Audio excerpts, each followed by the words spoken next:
Here's a great seafood recipe you can make with just 5 ingredients. Blackened floored grouper. What a delicious and flavorful recipe that's incredibly simple. I've got my grouper already cut and ready to go into the portions that I like to serve them in, which are about 6 to 7 ounces per person. And then we've got some great spice mix that has already been created for this. This is a Florida blackened spice mix. And then I'm also gonna add a little bit of fresh herbs because they're really delicious. I've got a little bit of flat leaf parsley, some thyme, and a little bit of oregano that I cut up. And then we're gonna turn our attention to our hot pan. We wanna be very careful when we're adding our grouper. We wanna lay away from us so we don't burn. So we just want to continue to let these cook. Now these thinner grouper fillets are really going to take about 5 to 7 minutes to cook. And we don't need to do a lot of moving them around or shimmying them.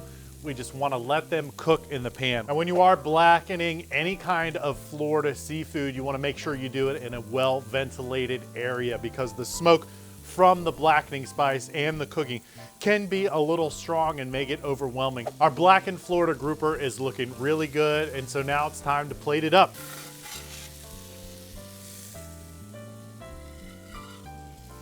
And there we have our blackened Florida grouper. Now we served it today with a little bit of blackened okra, a little bit of lemon wedges, and then we also made a little Cajun tartar sauce. We used mayo, some of those same spices we used in our blackening mix. This recipe and many other recipes are on followfreshfromflorida.com, so I hope you will check them out. In the meantime, I'm Chef Justin, and remember, keep cooking.